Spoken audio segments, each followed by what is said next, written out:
We have two amazing gentlemen coming up on stage, star of countless television and film and movies, and obviously a well-known and world-renowned producer and director of such films as Meatballs, Stripes, Twins, Kindergarten Cop, Dave, and most recently No Strings Attached. Together we know them as Winston Zeddemore and the director of Ghostbusters. Please welcome to the stage, Mr. Ernie Hudson!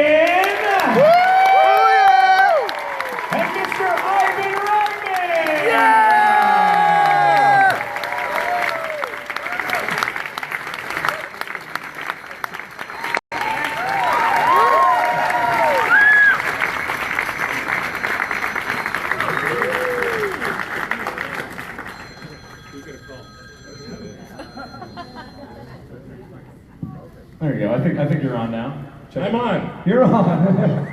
Thank you guys so much for coming out and joining us. First off, I mean, I'd love to get started with a lot about both of your careers through the ages. You know, we'll talk plenty of Ghostbusters down the line, but I want to get started with sort of how you got involved in the industry and sort of started things off. But before we even get to that, amazing announcement. I know Wizard World and Ghostbusters are working together with Sony Pictures. Next year is the 35th anniversary of Ghostbusters, and we're having a fan fest in June on the Sony lot, which I hope a lot of you will attend. So congratulations, 35 years, my gosh. It's pretty amazing. I don't believe it. The great thing is Sony's going to close up the entire lot in Los Angeles. If you can get down there, you get on the internet. What is it? June 8th and 9th. Yeah, next year, yes. 2019. It's on when they get tickets. I think. Yeah, it goes live September 17th. So you can get your tickets September 17th. We'll remind you again. You'd be surprised. These people are travelers. Nerds love to travel. We will show up anywhere, any day to support. And I know there's people from all over the place, not just Chicago here. So we'll definitely make it down to LA for sure. So talk a little bit about more of that towards the end. But before that, I always find it interesting, you know, such success for both of you in the industry. But, you know, starting off, I know, Ernie, you studied theater in school. Ivan, I know you started directing and producing films in school. When did you start feeling that bug, right, to be in the industry? And then how did that ultimately lead to sort of your first early successes in film, in the film and TV industry, from both of you? Well, I thought I was going to be a composer of music, and I was in music school, in fact, up in Canada. And they had a little film club, and I thought I would try my hand. And it was a little film that was called Orientation. It was about the first few days at university of a freshman student. And we did it, and it was very funny. And we were able to actually sell it to 20th Century Fox as a short with theaters while we were still students. And really, many parts of that ended up in Animal House. Played by new people, so it was an interesting development. You mentioned music and composition. Is that something that you've continued pursuing kind of on the side as a hobby, or is that something that you just were really passionate about and then kind of fell by the wayside as you began your career? I had always dreamed about actually doing a musical, and I've just never been able to do it. I think music plays a very important part in most of the films that I've directed, but really it's a passion project. For some reason I could never get the right thing together. Ernie, how about yourself? I know, again, went to Yale School for drama, right, after studying. And were you always interested, was your original goal to stick with theater and then sort of film kind of fell into it, or was the goal always TV and film? Well, I think, I'm from Benton Harbor, Michigan, which is right across the lake.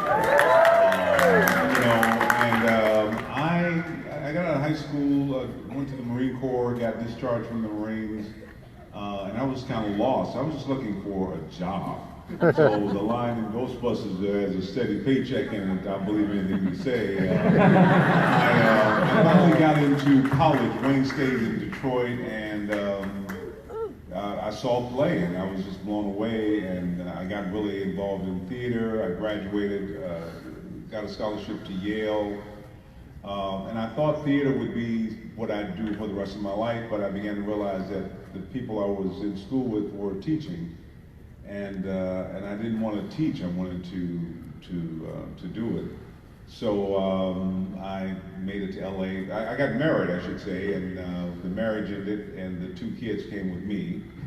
So I went to LA because my brother's there, and I knew I'd have backup, with the kids. So, and that's kind of how I was being around doing some films, and I probably here, I never got the chance to before, but this man, Ivan Reitman, changed, I think, the trajectory of my life. I mean, I was wanting to do a television show called Ryan's 4 that Henry Winkler was one of the producers on, and I really wanted this job. I mean, really, really, really wanted to, because I was going to be a doctor on ABC, and I auditioned.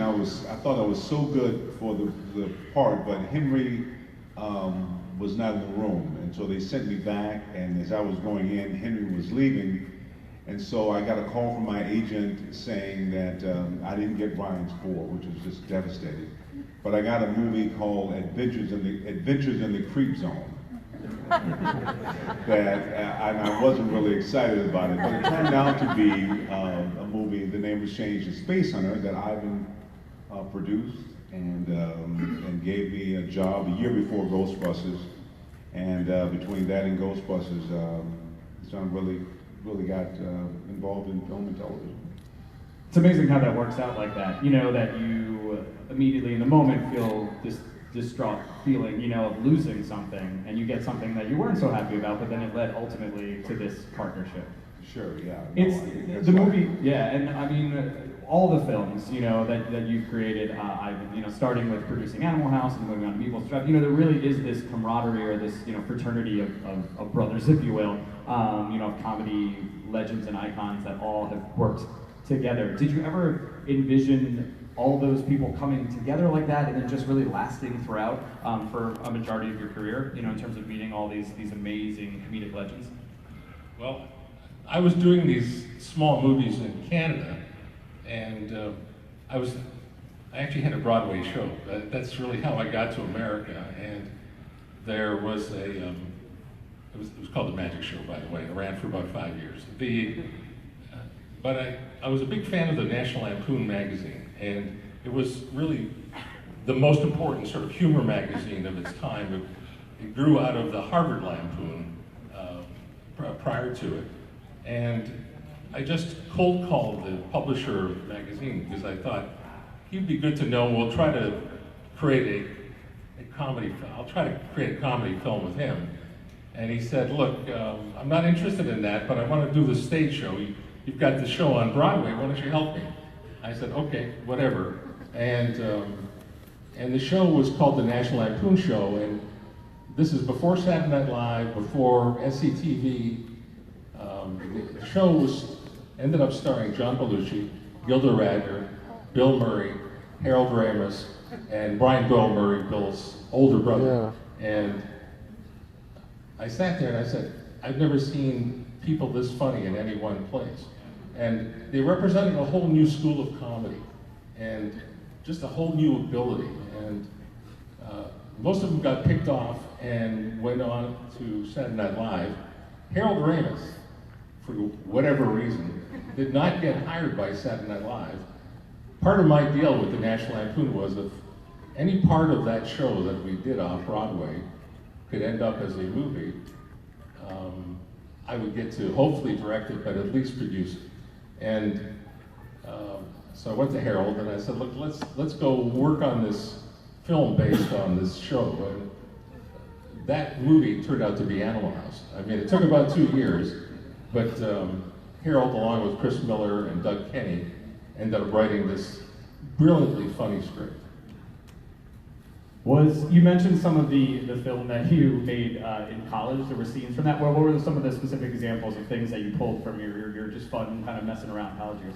I mean, the whole opening with the beanies and showing up at the fraternity, the Don Sutherland smoking dope with the kids in the closet was right out of The Short. I didn't have Don Sutherland, but it was local kids. You mentioned it was this new type of comedy going on, and I think that's why these movies were so successful, because we were getting that intelligent idiot type character, right? That was new at the time, and it's written, very intelligently. You were portraying these dumb individuals doing silly things, you know what I mean? But it comes from an intelligent point. I think that's why they last, and they last in the time, you know what I mean, throughout. Well, more importantly, it represented the language of the baby boom generation. Yeah. Up to then, comedy was, we were coming out of the era of, Dean Martin, Jerry Lewis, and Bill Cosby. Not Bill Cosby, but let's not talk about Bill Cosby. That's a confusing reference. I don't even know how it went there. And finally, Animal House suddenly resonated. Yeah. I mean, there were movies that represented the baby boom generation in the 60s, but they were pretty serious. So there's things like Easy Rider and Putney Swope and things like that, but were quite dramatic, but nobody was doing comedies. Was there a point, it obviously started off as, all these films, started off from Animal House to Meatballs to Stripes, they had this kind of underground cult following. I think that was great, because a lot of people at the time were following these individual comedy theaters, and these comedy performers and seeing them on SNL. Was there a point where you realized it was all kind of coming together and that this was becoming super popular and you guys were creating this new genre of comedy? Well, we never even thought of it that way, but the amazing thing was it was popular right away. Animal House, was a sensation. I had a very hot streak for about 12 years. I had, I think, 12 movies that were #1 films, and the amazing thing about Ghostbusters that is almost hard to believe right now is it opened at #1. I remember Steven Spielberg's Indiana Jones opened the week before, and he was formidable competition. And Ghostbusters came out and just sort of beat it a little bit in the second week. And then Ghostbusters stayed in the #1 box office position for every single week of the entire summer, except for one. I think a Clint Eastwood movie beat it dropped to #2, and then next week it came back to #1. It had that long-staying power. It had to feel good to knock Steven Spielberg off the top there. Oh yeah. Have you ever recollected that back to him and been like, I don't know if you remember this, but we took you down? I didn't say that to him. There's some things we don't say between. Ernie, how about the success factor for you? When did you realize, like, oh man, after filming the movie and everything and going through it, was there a point where you realized Ghostbusters was as big as it was and was becoming, a huge success? Well, I think for me, it was the second movie that I shot, on Space Hunter. Ivan and the guys brought me to New York to promote the movie. It was the first time really sort of being in New York. And Ghostbusters was the first movie that I actually shot in New York with the guys, and that was pretty phenomenal experience. And but it just felt different and it felt special. But normally a movie would come out and it would be in the theater for a few weeks and then it would disappear and the next thing would come along. And the strange thing with Ghostbusters was it just kept growing, and it's been growing for like 35 years. There's something about it that was uniquely different, and so that's always been amazing to me. But I think even while we were making it, when we first got to New York, it was just a really special experience. How was it at the time? I know things have changed in terms of filming and in New York and things like that, and there's a lot more specifics in terms of getting spots and getting sets and everything. How was it shooting at the time in the city? I know you guys went back and forth, did a lot of the on-set stuff in California, but then did a ton of on-location things, and that's why it has such a good, fun, New York feel to it, because of all those external shots and all those things in New York. Was it crazy? Were there crowds everywhere? How was shooting in the city? I made about 4 movies over the years in New York. Shooting Ghostbusters was by far the most fun we ever had. And it was tough. What I learned really quickly, because it was the first one I shot in New York, was that you just had to go with the flow. You can't fight it. You have to, there's going to be a lot of people around, and you can't force them to go where they don't want to go. And so I basically made them extras. And it was, we built into the script the whole idea of the Ghostbusters becoming famous and people wearing the T-shirts and cheering them on and everything. And we just used the real crowds and started putting them in, and I just started directing the crowd and getting them to do stuff. And it helped the energy both for the actors, and everybody was having kind of a good time. The amazing thing about Ghostbusters is it just came together. In March of 1983, I read a treatment that Dan Aykroyd had written for himself and John Belushi, and then John had passed away. But it was Ghost Chasers, I think, at that time. It was the name of it, or Ghostbusters, and it took place in outer space sometime in the future, and it had many competing groups of Ghostbusters, but it had these brilliant ideas in it. Brilliant idea number one is that there was technology that you could catch ghosts, and that there were actually many groups of people who, acting much like firemen, went out and caught them. So I sat down with Danny. I said, "Look, this script is impossible to make. It's way too expensive. There's stunts and there's special effects, and this is before there's digital effects, so everything had to be done real. And I don't think we can do this. And I don't think it's the right story, although it's a brilliant idea." Yeah. And I suggested to him that we do this, that it should be set in New York, contemporary New York, make these guys, parapsychologists working at a university that get kicked out, and it's really a going into business story where you've picked a business very unusual, but you picked at the right time because bad things were happening. And we use that very thin thread as the structural idea. I also told them, I don't think it should be for 2 people, it should be 3, and then eventually it became for 4. And I thought that we should bring Harold Ramis in as one of the co-writers. By then I had worked with Harold of course on the Lampoon Show, and then Animal House, and then Meatballs, and he came in to help out on Stripes.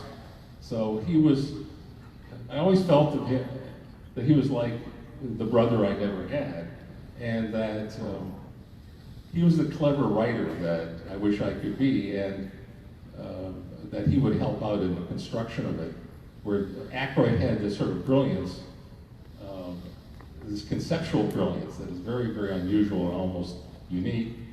Harold had a way to make real human dialogue and real human comedy out of these situations. And so the 3 of us went off. Well, even before that, I pitched this literally 4 days after this little luncheon meeting with Danny, where he just said, "Yeah, let's go do that."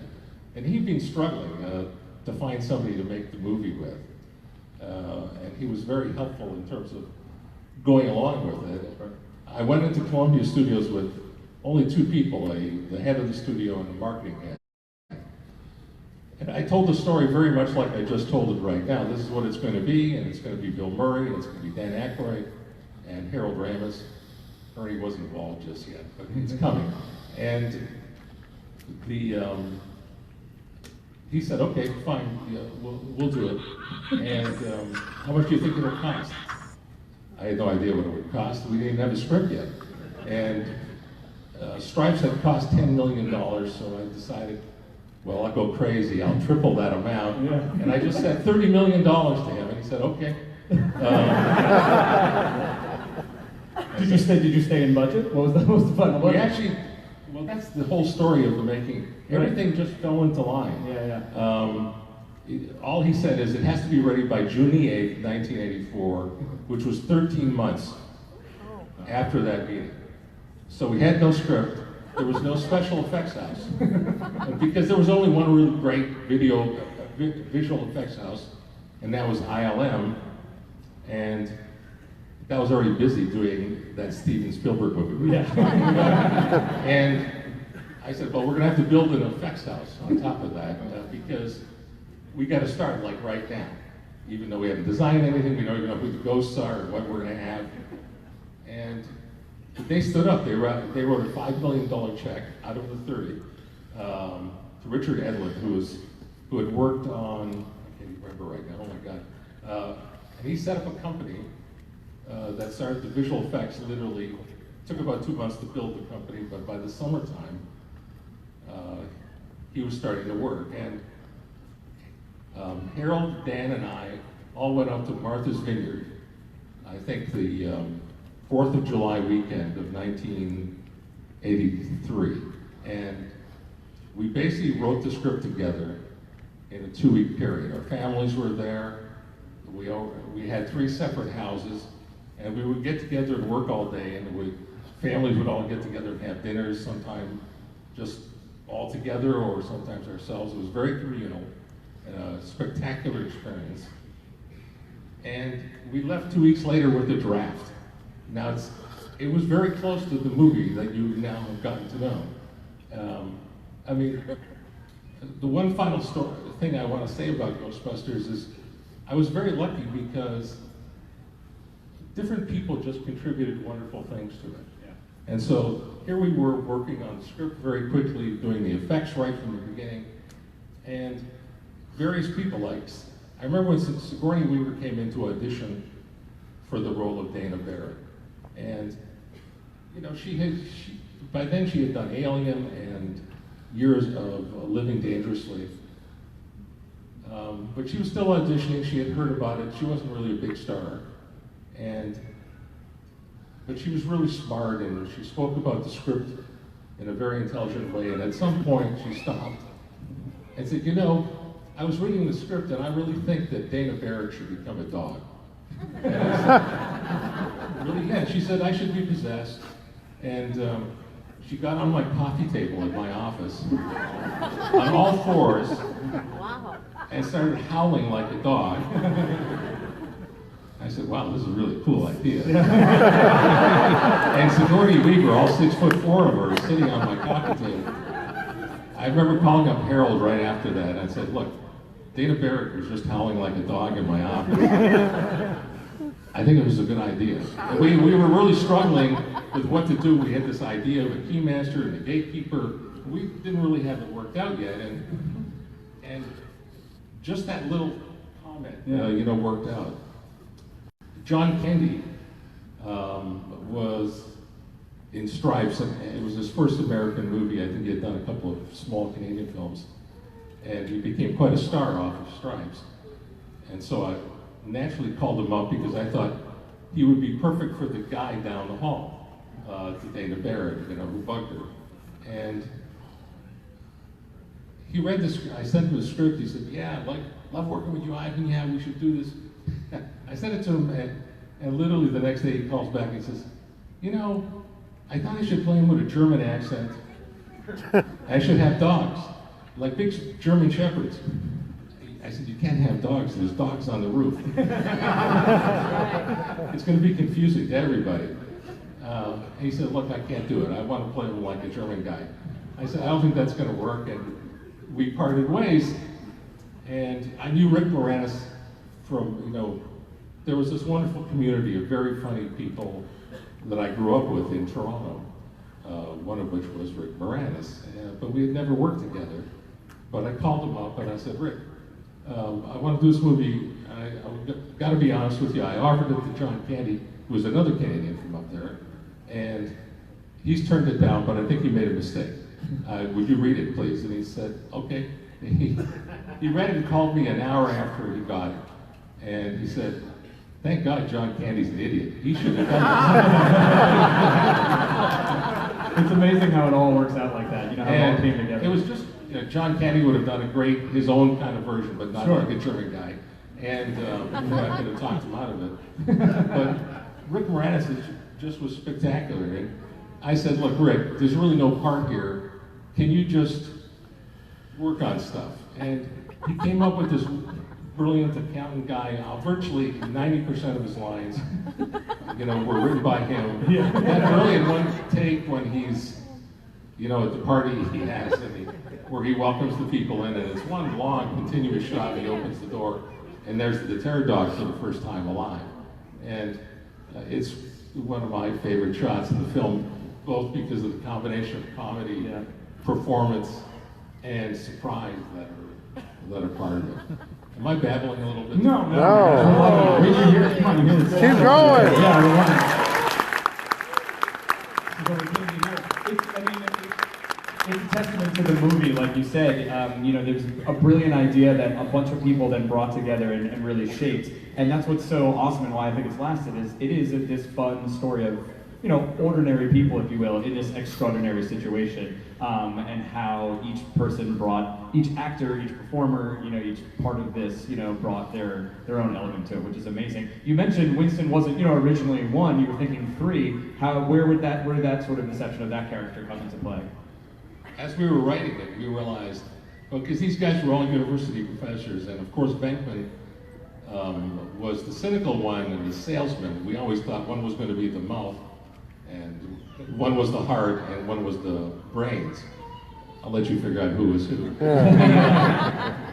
But we realized they all knew everything, and there was all this technical stuff that we had to get across to our audience. And so we thought at the end of the first act, or it turns out I think even earlier, we had to bring in a new character who they can explain things to, and who would really become the voice in the ears of the audience. Yeah, he becomes the audience character that we identify with, kind of like we got these silly, crazy guys, and then we've got, from the streets of New York, Winston coming in, and setting them straight. You didn't audition, did you, Ernie? I can't remember. How did we? I knew we worked together, but I can't remember. Well, that's what time does. I auditioned 3 or 4 times. Okay. Like again? They want to see me again? No, it's it's funny because this is absolutely fascinating to hear, because we've never actually talked about any of this stuff in detail. So I'm just really I love hearing you, because as an actor, I don't know any of that stuff. All I know is I got to get a job. They're doing a movie now. The fact that they're meeting in Martha's Vineyard, the fact that all this other stuff is going on, you never know that, because all you see is they want me to come in, I got to be again, and do I get the job? I don't get the job, and so it was a long process, but I'm thankful it worked out. You bring an awesome energy to the movie that really fits in well with all of the other characters. And we were talking a little bit earlier before about just the energy of New York, filming in New York, and those people. Any fun just stories about that energy of the actors and the cast, and having fun together while shooting and filming. Well, a lot of times people ask me for like funny stories, or I'm not a one of those kind of pranksters. I don't do that sort of thing. I was just sort of coming into. I'd done a couple of movies. I think I worked with John on a film before then called, I don't remember, Going Berserk, I think. Anyway, but for me, this was kind of new. This was new with some people who had been doing it for a long time. So I was a bit not in awe, but it was just magical in a lot of ways. So I think, like I said, just being on the streets of New York, seeing everybody just come together in a way. I mentioned Ivan a couple of times about just being with Bill Murray, hanging out, or even just shooting on the streets, and how fans just, went nuts. Guys would, slam on their brakes. Taxis would stop in the middle of the street and run over, and just that was a learning experience, and it was a wonderful sort of basis for what was to happen for the rest of my career, just in terms of how you carry yourself, how you take all this stuff in, and so it was all just sort of eye-opening in a wonderful way. Yeah, it's an awesome way to describe it. Yeah. I think the one that I remember the most, right in front of Dana Barrett's building, the main building, which is it's a real apartment building that I actually just visited for the first time a few weeks ago. That's the place where the ground breaks and they fall into the hole, and a taxi cab or a cop, I can't remember, falls in. And we actually did it live in California at I think the Warner's Ranch, where we built a replica of the bottom floor of that building and that sidewalk. And we had a photograph of what that would look like. But we had to shoot the ending of that actually at the building itself. And we had a brilliant production designer named John DeCure Sr. I think he was nominated for 18 Academy Awards in his lifetime. He's now passed away, unfortunately. But he was able to overnight, lift up had these beautiful huge styrofoam pieces and the car and everything else. So it really looks like something terrible had happened overnight. And there were news reports on the radio. People stopped getting out buses and said, "Oh my God, there was an earthquake in front of that building on Central Park West." It was fun. It was really fun. Because we were on such a short schedule, we were rewriting all the time. We finished shooting. We shot the film in 60 days, which is not a lot, considering we did almost every effect live. So the cards that fly and most of that was done in some combination of old style visual effects and mostly physical effects, so the actors could feel what it was like to go through that process. Right. And I had such a brilliant ensemble of actors who, not only brought reality to the situation, but could improvise in a certain kind of way that, they weren't faking it because they were sort of living it. Yeah. And so there's a kind of emotional resonance to all those scenes that I think are quite effective, because the tone of the movie is both really comedic, kind of scary at times, which is all very unusual and fairly dramatic. We finished shooting in January, and the movie's coming out in June. We haven't seen any visual effects. I had a wonderful editor who I've worked with about 20 times, and this was the first time we were working together, and he managed to assemble the movie within 3 weeks after we finished shooting. It had no visual special effects in it. So, like, when the Ghostbusters shot their proton guns, there's nothing that came out. They were just going, they were doing all that stuff, but you didn't see anything. And they were looking at ghosts, and there was like a guy. There were even crew members in the shot that were going to be taken out later on. And I said, look, we have to show it to an audience, because we don't have enough time. We better know that we have the story. And I was really worried about the Marshmallow Man. I think it's time to talk about that. Let's open up about the Marshmallow Man. I forgot to say that the other brilliant thing in Aykroyd's script, the treatment, that way, the outer space treatment. So there were maybe 80 ghosts and goblins and things that were in it, one of which was the Marshmallow Man, and it appeared in the first act. Right. And I don't know, there was just something about that idea that seemed really intriguing. But at the same time, it scared the crap out of me, because I thought, up to now, the movie's kind of realistic, even if it's goofy. Suddenly, this 60-foot thing walking down Central Park, I don't know if that's going to work. That's maybe the thing that throws us out. So I said, let's have a screening, and we had 2 shots, because it's basically a guy in a big outfit, Right. A thing on his head.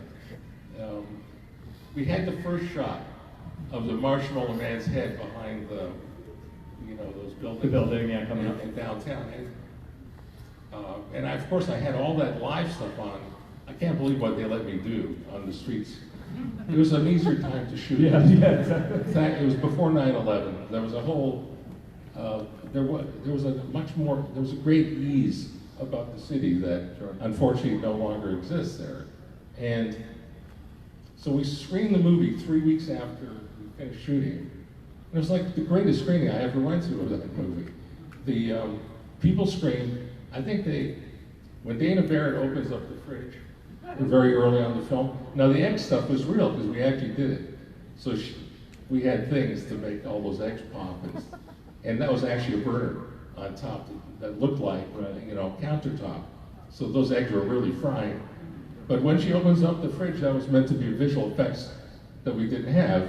So in that screening, when she opened up the fridge, it just said, "Shot missing." It got the greatest response. Yeah. people went crazy. Because you were imagining it. Yeah, and it was frankly, much better than anything we ended up getting in the movie. How was the first reactions to the Stay Puft Marshmallow Man? I know you were saying you had a couple of shots of the face and then just a man in a costume coming down. The screening was going really well. We're up to that point. And I'm going, oh God, oh God, oh God. And as soon as that head bobbed, and it was a kind of goofy way that it moves, and even that audience literally started screaming. Nice. And I said, oh, thank God. And it was so satisfying. Yeah. And they didn't have there was nothing else until, we dumped a whole bunch of shaving cream on Bill Atherton's head, and then we had all those big pieces really on the street in Central Park. It's amazing, and that's again, a testament to the movie. How you said it was the truthfulness that all the actors brought to it, right? It's that line that Dan Arkwright says. He's like, it's the first thing that popped in my head, the Stay Puft Marshmallow, and instantly we're in it, and we don't care what's, we know it's something silly coming down the street, but it's something they have to fight. It's just as ferocious if it were Godzilla or something like that, And it made sequels very tough to make. First of all, Bill never wanted to make a sequel. We all sort of wanted to do it because we had such a good time. We made a lot of money, I'll be fair. And the studio was desperate to do a sequel. We put him off for about 5 years, and we could never, and I like the second movie a lot, and now people seem to like it a lot more than they did. Because in those 5 years, the world really changed, and the sense of what was right, the zeitgeist of the country changed. And Batman, that very first Batman, that was really pretty remarkable, and it changed what people were thinking about in these kinds of movies. And so, I wanted to make a much more character-based film, and it's really about Bill and Sigourney having this baby, and it's really very humanistly based, and we had the hardest time trying to come up with some kind of climax for the film. We ended up with the Statue of Liberty, which I don't think quite works, but I'm really proud of the rest of the movie. And we could never come up with that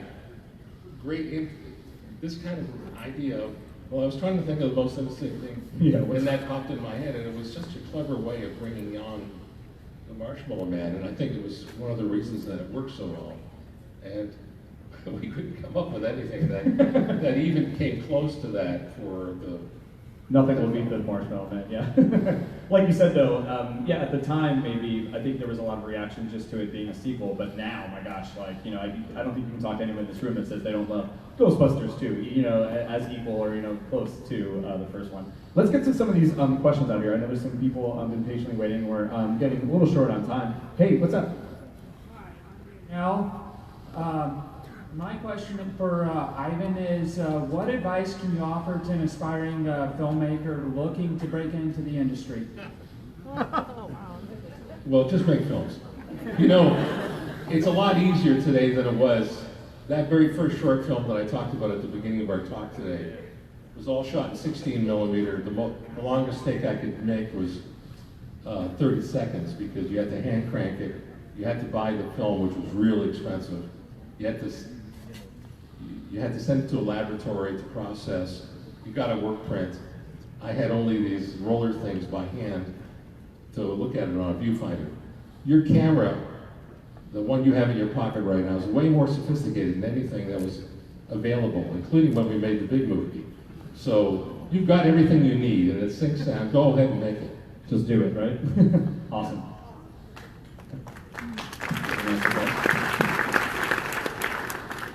So, sorry.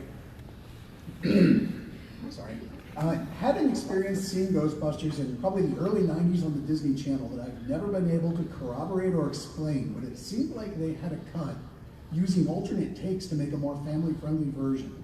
So I've been curious for years how that came about, or if that's something that was put together, or if that's something you know about. Hey, I didn't know Ernie, had to audition 3 times. I think I was there. Not so concerned about the Disney Channel cut from the 1990s. I mean, I don't remember that right now, but it's quite possible I mean, I had cutting rights on everything. I mean, it was, when you look at the movie right now, and it's amazing, almost all of you have brought your children who have them, and we never thought that, 4 or 5-year-olds were going to go see this film. We were making a film for us, at whatever age we were then, which was in our 30s. And so I think, I know there was an airplane version, and you always had to agree to make cuts for airplanes, So I have a feeling that's what you saw. It is interesting you say that, you didn't set out to make a family film, if you will, or a family-friendly film, but it really is a film that's great for all ages, and has had this staying power, and has these different cuts, and has now lived on in video games and cartoons and animated series. You ain't seen nothing yet.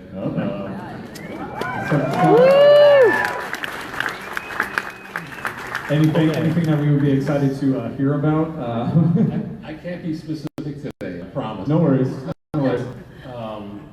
More for the fans coming up. There's there's some big things coming. Awesome. Yeah, amazing. Hey.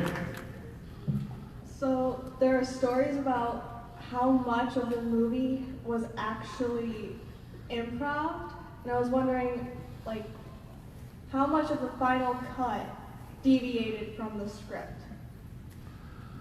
Well, even the script evolved almost because part of, Harold used to say a wonderful thing. He always thought that the shooting was the final draft of the writing. And I would do improv in a slightly different way than it's become today. And I really believed in it. I grew up with it. And improv was a part of every movie that I've directed, including the serious ones. But I would always try to do exactly the way the script was written first. And when I was really happy that we had every take proper, I would always say, okay, it's the free one. I remember I used to say that already. In terms of, and the actors were allowed to do what they wanted or come up with alternative lines. But it was always within the spirit of the movie we're making, and the characters had to make sense within the story that we were telling. And we would often sort of huddle after each take, and I would go and say, wow, hey Bill, that line, that was really great, and Harold, do you mind if we give this one to Ernie? I think we should, that'll be better coming out of his character. And there was a because they had all come up through Second City mostly, where it was all about listening. Yeah, they deserve Chicago, it. Yes.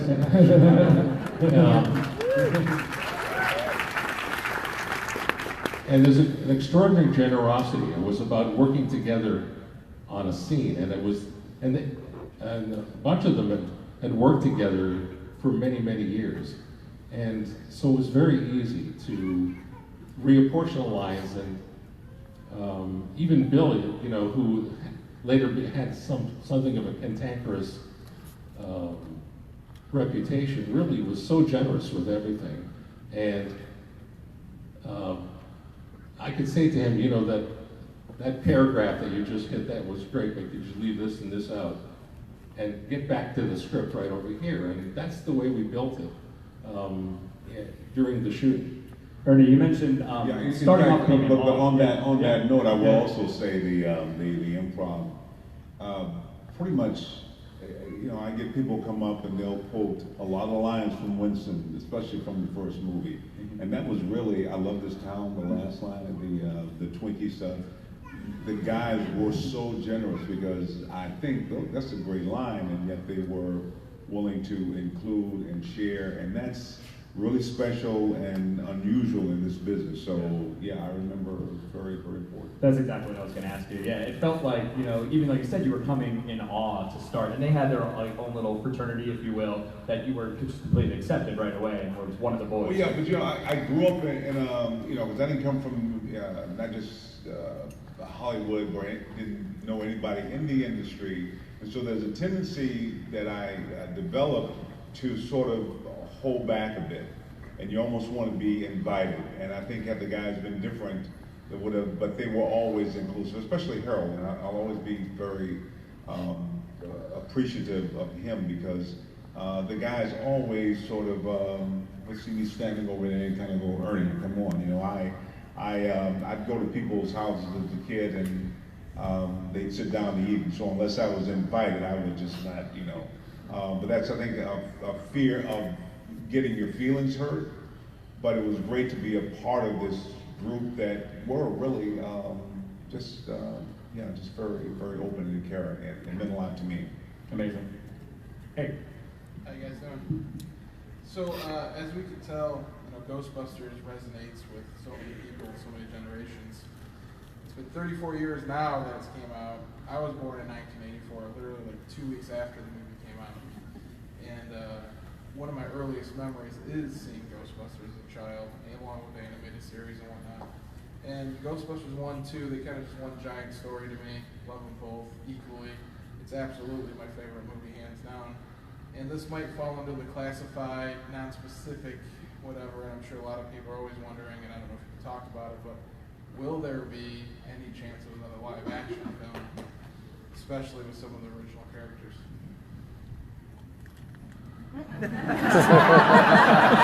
There will be some important announcements within the last year. You should sign up for FanFest June 8th through 9th next year. And maybe you'll hear some of those announcements. And tickets go on sale September 17th at Ghostbusters.com and WizardWorld.com.